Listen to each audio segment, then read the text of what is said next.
Hey there, nature lovers. It is Jackie from Eco Endeavor. We are out in the garden today, even though it is a little bit chilly today, because I want to talk to you about my favorite plant in my garden and the plant that I think every single organic garden needs to have, and that plant is comfrey.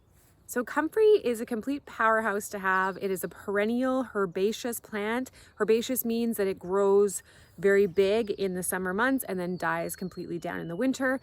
And this plant has so many different uses in the organic garden that it's easily become my favorite one. Comfrey is very high in nitrogen, potassium, and phosphorus. My first favorite way to actually use comfrey is to just do the chop and drop method. So as soon as it gets nice and big and lush, I chop the leaves down and I chop them up, and then I just lay them right where they are, and then they will decompose and add those nutrients to the soil. So to do chop and drop, you just need to rip off the leaves. You can drop them just like this. You can cut them up into smaller pieces and drop them on the soil. I have a comfrey plant next to every single one of my fruit trees.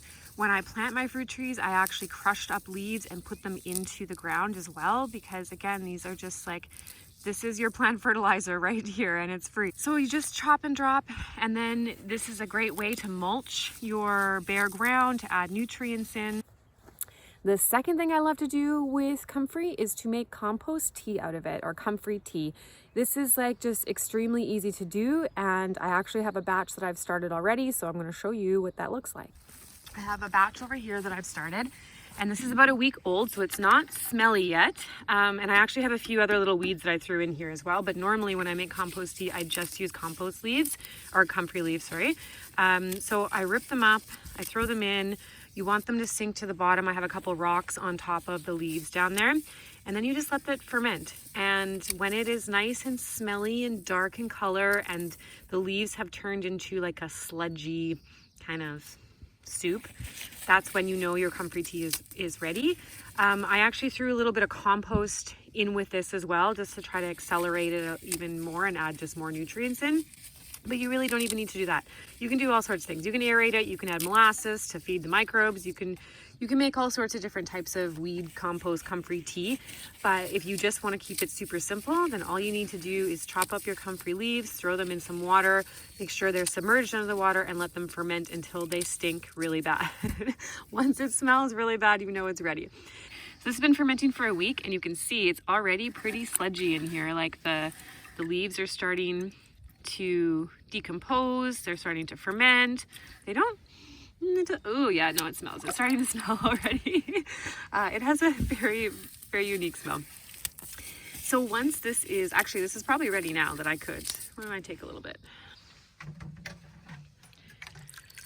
So I'm just going to dilute this with some rainwater. And I feel like this is pretty good. Like, you don't want it, if it's super, super dark, it's, you know, the darker it is, the more it's going to be, like more potent it's going to be. So I think this is good. So now what I'm going to do is just go to my fruit trees, and I can give them all just a little splash of fertilizer. There's another one. Don't want to step on my strawberries here. And I just give my plants a little drink. And this is what I did all last year.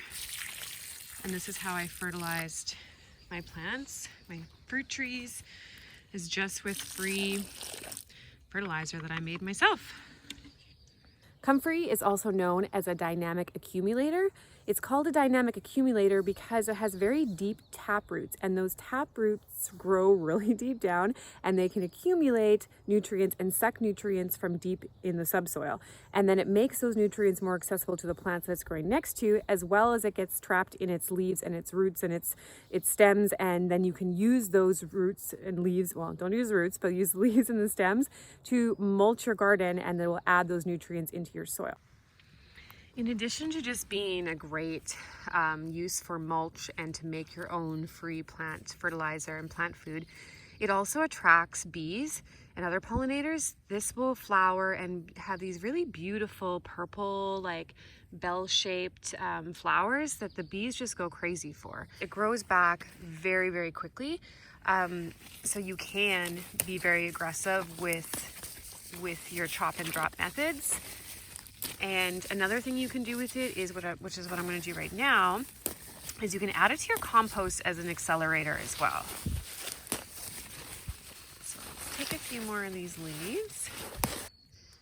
So I haven't really been taking that good care of my compost. I have a bunch of potatoes that I threw in there and different things, and I haven't been layering properly.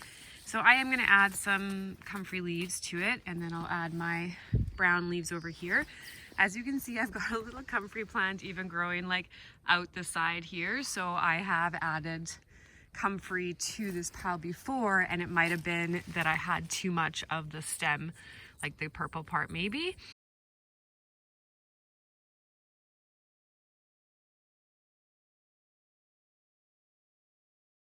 Comfrey is, as I said, very much becoming my favorite plant. But look, I didn't plant that one.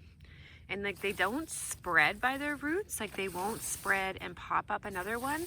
So what likely happened with this is that I dropped a piece of the root cutting, or from mulching, chop and drop style, that I took too much. But let's take a look at what this root looks like. Actually, I have a glove on my other hand. So if you have really hard clay soil, you're also going to love comfrey, because those really deep tap roots help to break up the soil and pull those nutrients deep down and make them more accessible to other plants. So you can see from what I'm digging out here, of course, a massive rock everywhere. This is literally what I'm dealing with. Okay. So pulling this out from this root here, this will continue to grow, this little root cutting. There's one there. There's ones here. Oh, there we go. So like, I mean, you do need to be careful if you have a smaller garden, because they can grow very easily. But I feel like that is a benefit in the permaculture food forest garden, because you want plants of abundance. You want plants that you can aggressively cut down and use as living mulch and use as green manure, and you know, that are good for pollinators. And like with something with comfrey, when it has so many good uses, like by having enough plants, I can leave some to flower. I can cut a whole plant down to make compost tea. I can cut another whole plant down to add, you know, to my compost, to accelerate the compost. So that's why I think having more than just one plant is beneficial as well. Okay, so from that, I can grow a new plant from this cutting. I can grow a new plant from this cutting. I can grow a new plant from this cutting, from this root, and I can grow a new plant from this root, and then the main one. So that is like how easily it is to grow from these from cutting. So also, if you wanted to have a little side business selling comfrey plants, you like these, you can sell a root for like $2-3, and there you go. So for this particular plant, I don't want any of those to go to waste. So I'm going to also ferment the roots and the plant in here, and then just be very mindful when I dump this out to make sure it's going into the compost, which I don't mind if it regrows. Actually, I don't mind if it regrows anywhere. Like I said, I love comfrey in my garden. I am outside of my fenced garden area, and I've got a massive comfrey patch behind me. Now, I was given from a neighbor just like basically like a whole box full of cuttings, like the roots, and she did warn me that every single little cutting will grow a plant, a plant will grow from it. And at the time I was like, yeah, okay, that's fine. And it really is fine to me, because it's a plant of abundance. But I dumped them kind of all in this spot. So this whole area becomes this massive giant comfrey plant. But I look at it as, this is my fertilizer. This is my plant food. I don't need to go to the store and buy those expensive plant foods, because I have this lush comfrey growing that grows back, grows abundantly, and is feeding the pollinators. It's feeding my plants. It's nice to look at. It fills up empty space. So this is why I think every garden should have a comfrey plant, and a multiple of them. Like if you have fruit trees, they should be planted next to every single fruit tree. If you have an area that you want to fill in for space, this is the plant you should be using, because it just has so many uses for it. There's other medicinal uses for it, which I have not quite gotten into yet. If you have any medicinal uses, or if you make comfrey tea for yourself to be that you drink, please let me know in the comments below, because I would like to get more into herbalism this year. That's kind of my goal for the summer. And yeah, if you grow comfrey, what else do you use it for? I don't have any animals. I think animals love to eat this. The deer nibble on this stuff, and I don't mind because I have such a big like free like patch here that is great. But yeah, let me know in the comments below if you have comfrey. Do you grow it? Do you love it? Do you hate it? I don't think anyone can hate this plant. I mean, it does spread a little bit, but it's just there's so many uses for it. It's like I'm never gonna go to the store and buy fertilizer anymore. I have a free fertilizer here to make tea with. Anyways, let me know in the comments below, how do you use this plant? Do you love it as much as I do? And yeah, that's it for today. Thanks for watching, and I'll see you guys in the next video. Bye.